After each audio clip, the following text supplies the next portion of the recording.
What's up, jerks? So today I wanted to do a video about Rick Beato. He recently put out a live stream where he looks at the top 10 charts on iTunes. And I thought it was a good opportunity to talk about some things that have been on my mind. But also right off the bat, I don't want this to come off as like a hate piece or anything. I don't hate Rick. I've been subscribed to him for a long time, pretty much since the beginning. And honestly, we have pretty much the same taste in music. So it's not about that. I'm not saying like, oh, you need to like modern music. I don't really like a lot of modern pop stuff. There are some modern artists that I like. But without any further ado, let's just get right into it and see what Rick has to say and see if we can offer some constructive criticism. We're going to listen to the top 10 charts here. And I know a couple of the songs. Jeez. Anyways, I'm a pretty open-minded guy. Right? I'm very open-minded. Listen to things and try and find the good if I can. Sometimes it's difficult. So let's see if we can find some good here, and let's see if we can find some bad here. And I'm going to give it to you straight today. I'll tell you the bad. I kind of find it weird when people are like, I'm really open-minded, or I'm very honest, or usually I find the people who say that usually are not that, or at least aren't as much as they think they are. I mean, does anything actually happen in the song? Is there a bridge? It's not about the chords. It's just nothing happens. The bass drops off, the 808 bass, and then it comes back in. And then it's the chorus with the background vocals. I mean, that's it. That's the song. I mean, do songs really need to have a lot going on or a lot of chords happening? I know you say it's not about the chords, and we'll remember that. But, I mean, Tomorrow Never Knows by the Beatles, John Lennon wrote that over one chord. I mean, I know the bass kind of suggests a second chord, and same with some of the stuff that's going on in the tape loops. But really, when you break it down and look at it, kind of not a lot happens in that song. I mean, it's very psychedelic, of course. But I mean, there's a tape loop of the drums. There's a bunch of other little tape loops going on. The melody's pretty much the same throughout the song. So, I mean, so what? It just kind of seems like you like things like that, but not this. I mean, I'm a minute and a half in. You know, Sting said, for what it's worth, and to me it's worth a lot, if nothing happens in the first 8 bars, if there's no surprises in the first 8 bars, that he stops listening. Oh, if it doesn't impress me in the first 8 bars, send it off, send it away. It is not worthy of my listening experience. I mean, really, I'm sorry, dude, but that's one of the most pretentious things I've ever heard in my life. Who cares what Sting thinks? I mean, Sting's a great musician and all. I don't hate Sting. I like some of the Police. I like the early Police more than the later. But honestly, I would say this about pretty much anyone.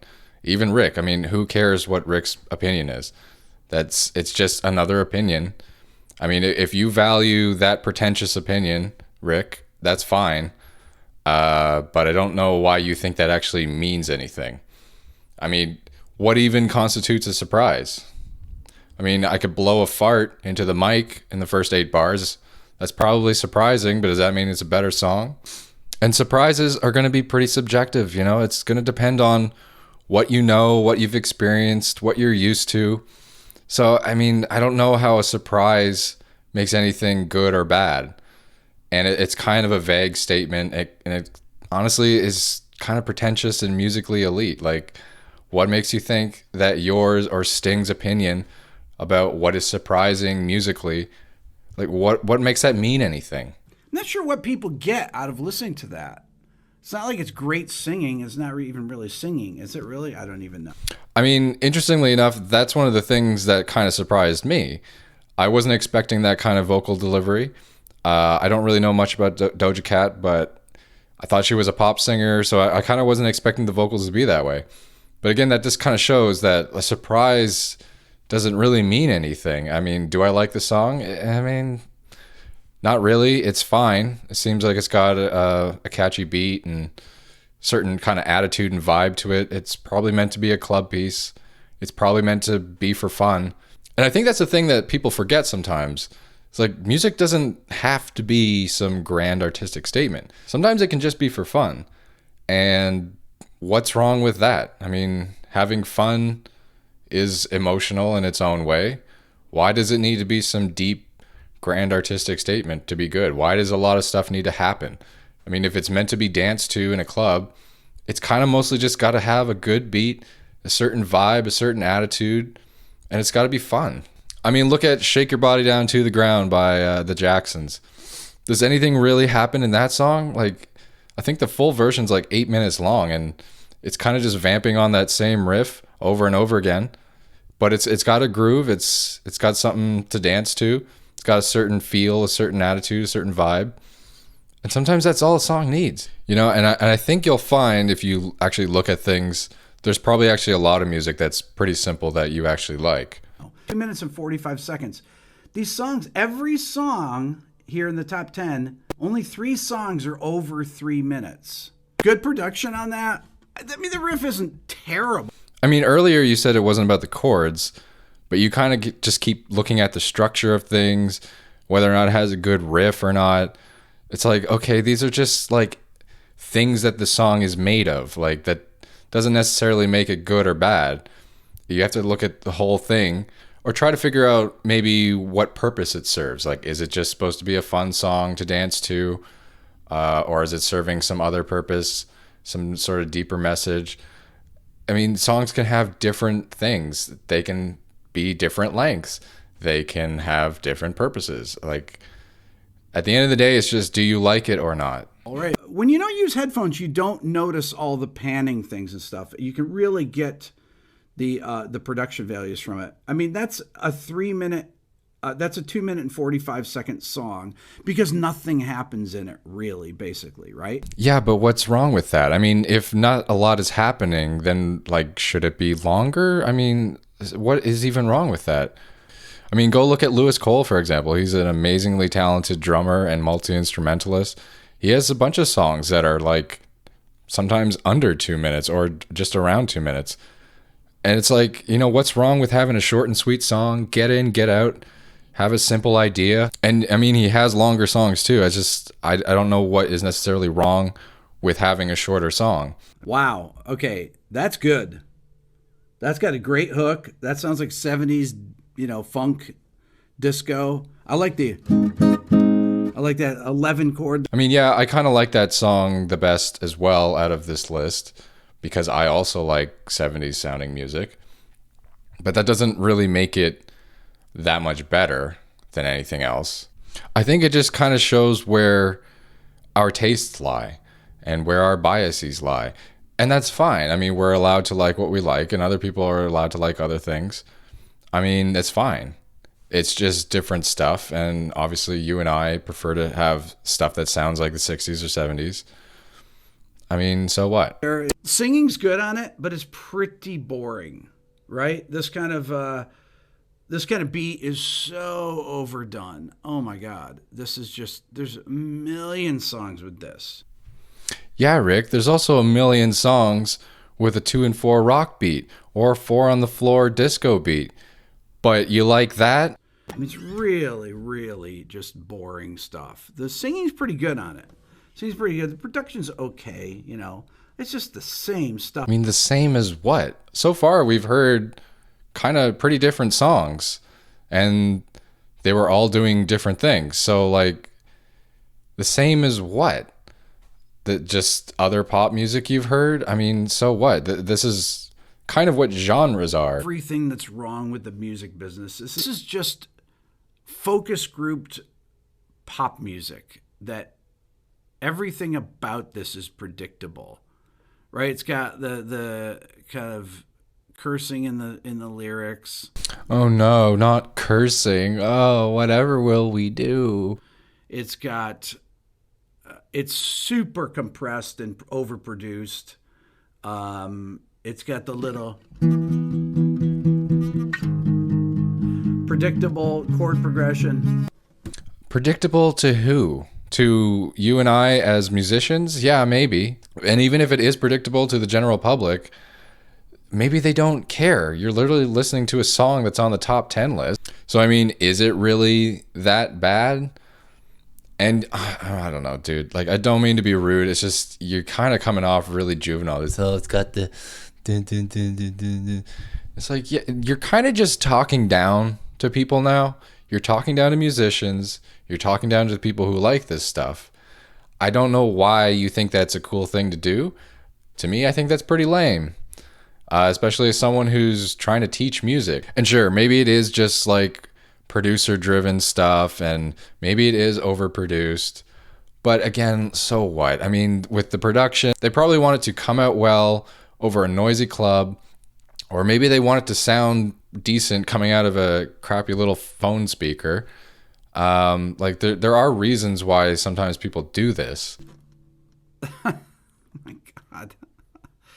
Wow. I mean, that's really... You know, I didn't like the song the first time I heard it when I did it on one of these Spotify top 10 countdowns. Now when I hear it, it's so... I hate to say it. I mean, I'm sure Gail is very cool, but it's just so cringy. Well, I'm sorry, Rick, but no offense, you sound pretty cringy right now. Because again, all you're doing is just talking down to people who like this song. This is just straight out producer-driven, boring, you know, shock value thing when you have the crowd singing along with her. Like, what? Why? What? What? Why? Why is the crowd singing along with her? It's like, I don't know. Why does Benny and the Jets have a fake audience track in it? Who cares? What? Okay, so I'll try and find something good about it. It's really well mixed. In the headphones, it sounds huge. It's super compressed. There's no dynamics to the thing. All the dynamics in the song are additive. Well, that didn't last long. I'll try to find something good. It's really well produced. It sounds huge, but there's no dynamics. It's super compressed. Everything's additive. Okay. Not everything needs to be dynamic. I mean, go check out Lewis Cole again, for example.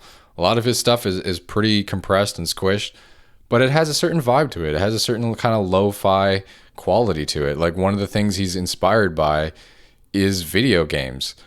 And video game music is pretty compressed, at least the stuff from the past. And honestly, and maybe this is a little nitpicky, but what even constitutes good production?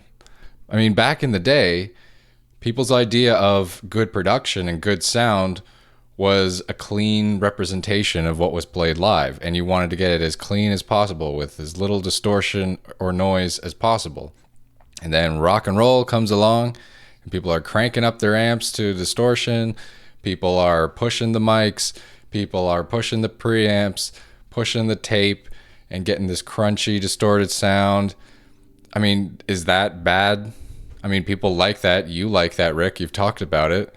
So, I mean, when you're saying, oh, this is over compressed, or this has no dynamics, or blah, blah, blah, it's like, okay, but couldn't that kind of be similar to when people were doing things that were considered bad production and now is considered good?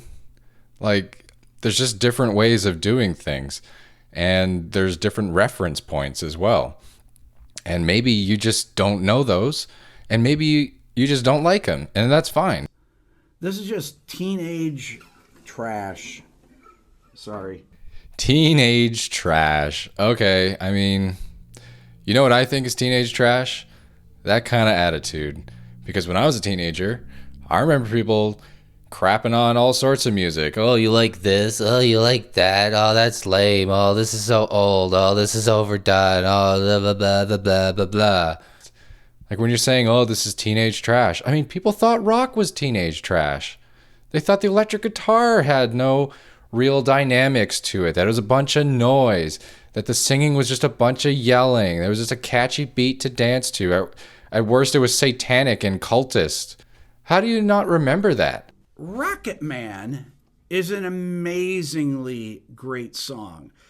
The fact that they do the melody, and I think it's gonna be a long, long time. Da, da, da. Those chords make the melody so weak. The original melody, I think, is in B flat. Da, da, da, da, da, da. That is so much better. First of all, it's the right notes over the chords. What do you mean the right notes over the chords? Just because that's the way it was written? I mean, okay. So then I guess we can just throw out all these jazz reharmonizations and just be, why aren't you playing the right notes over the chords? Why would Elton John let someone do that to his song? Seriously. He goes out and plays and stuff. Like, why would he let his song be ruined? Why wouldn't he say, hey, at least go to major and do the melody correctly? I mean, I don't know. I don't know Elton John. I am not Elton John. But I would assume that maybe he doesn't care about it the same way you do. And maybe he's looking at it from a different angle. I mean, for example, you put out videos talking about other people's songs, and some people try to block that stuff. And you're arguing that, hey, this is actually promoting your music to a new generation. Well, maybe he's thinking the same thing, but in song form. Because I'm sure if a kid puts this on, the parents are going to go, that's Rocket Man. And they're going to go, what's Rocket Man? Oh, that's Elton John's song. And maybe they're going to go look up Elton John, and maybe they become Elton John fans. You know, Rocket Man still exists, and you can still go listen to that, right? How does it ruin it? If you're going to do a chord progression like this,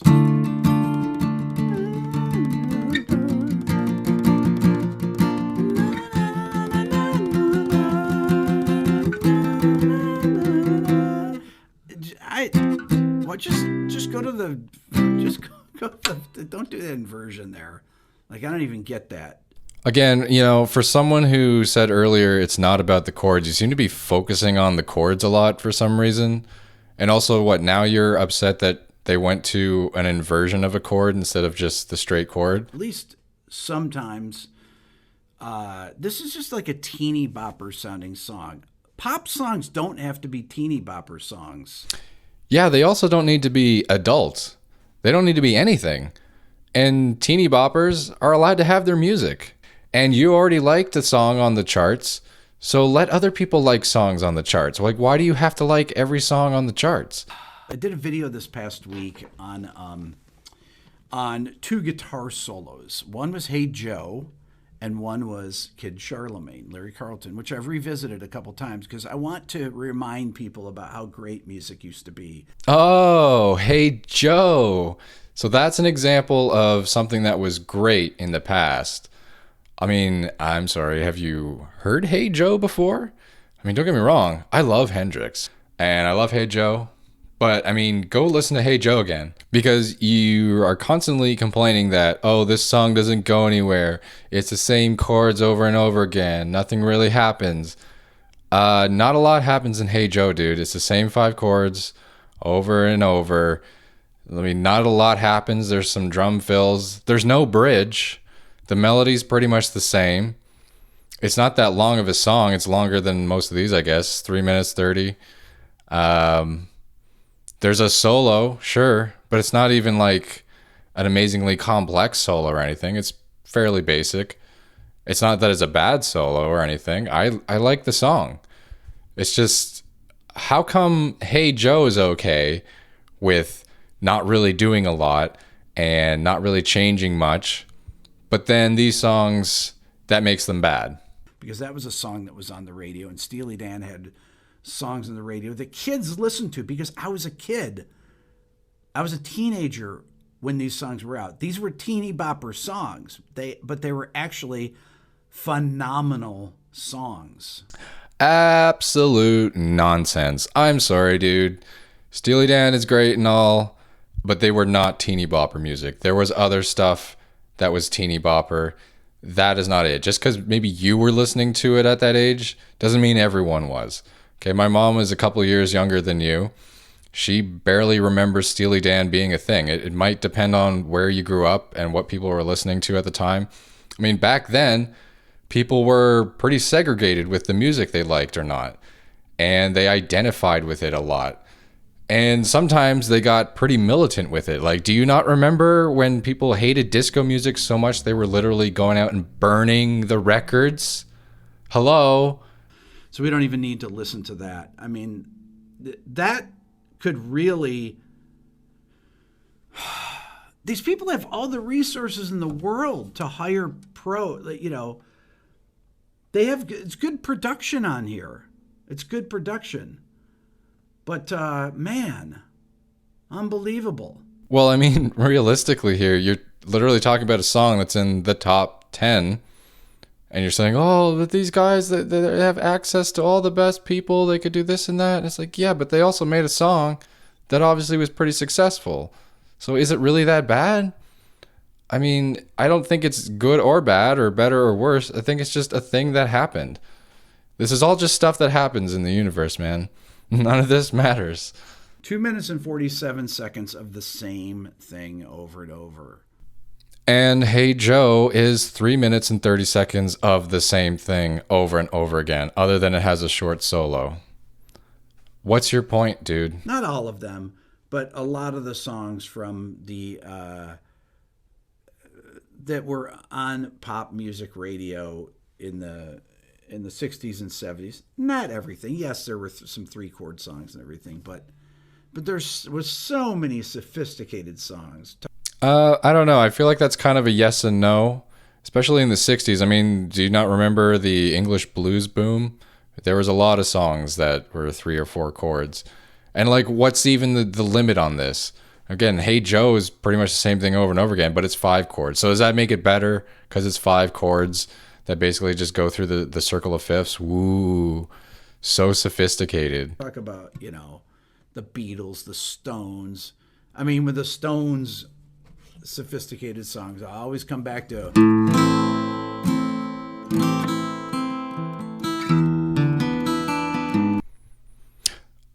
I'm sorry, but Angie is your example of a sophisticated song. I think I'm going to have to see a definition on what you think sophisticated means, because, I mean, maybe for the Stones, but that's a pretty basic chord progression. There is some embellishments going on, sure, but it's not like we're talking about Bitches Brew by Miles Davis or something, or a Mahler symphony. Like, what are we talking about here? Like, what is your limit here of sophistication? Because that's still pretty simple. One of the things this kind of stuff reminds me of is I remember seeing this video where the Rolling Stones, early on in their career, were playing on the Dean Martin show, I believe. And at the end of it, Dean Martin comes out and he's like, "Oh yeah, that was great." And he's like rolling his eye. Rolling Stones, aren't they great? And it's like, yeah, people forget that people didn't like this stuff. And now people are hailing the Rolling Stones as being some of the great music of the past. It's just the same thing over and over again. Man, that is pretty bad. Sorry, Jack. I mean, it's literally the #1 song at the moment. So, but yeah, sure, it's pretty bad. That painting is bad. I mean, I get it. Like, yeah, that's not my style.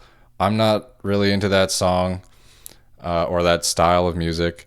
You're obviously not into it. That's fine. But if it's the #1 song, then obviously people are enjoying it. Is it depressing?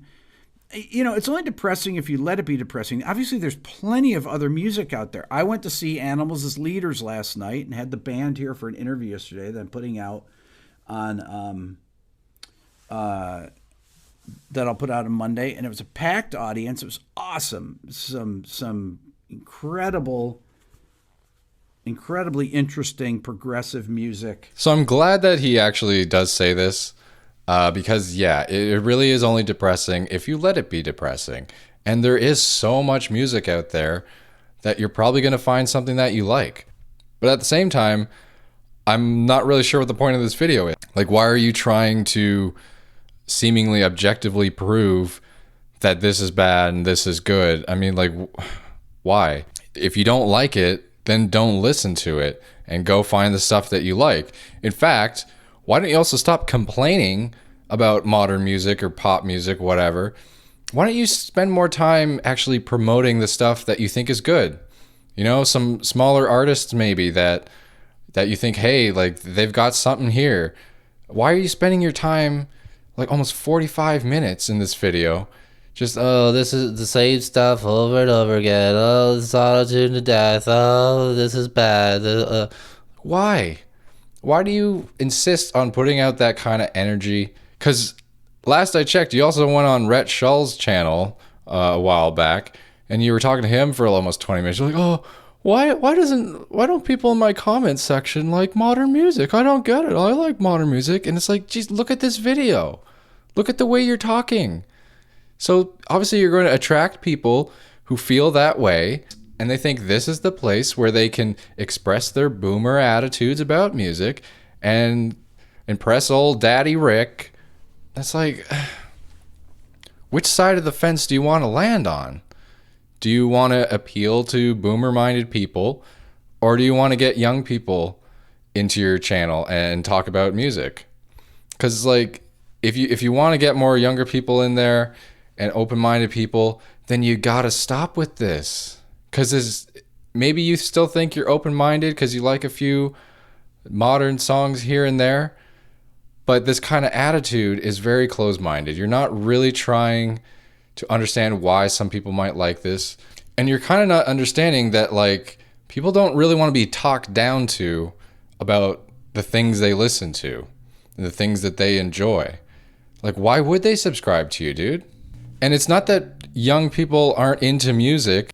I mean, there's a channel called Two Set Violin, two young guys in their early 20s, I believe. And they're almost at 4 million subs. And they're a classical music channel, dude. And a lot of their people, like, go to their subreddit. Like, a lot of their fans are in school still. They're also younger. And this is classical music.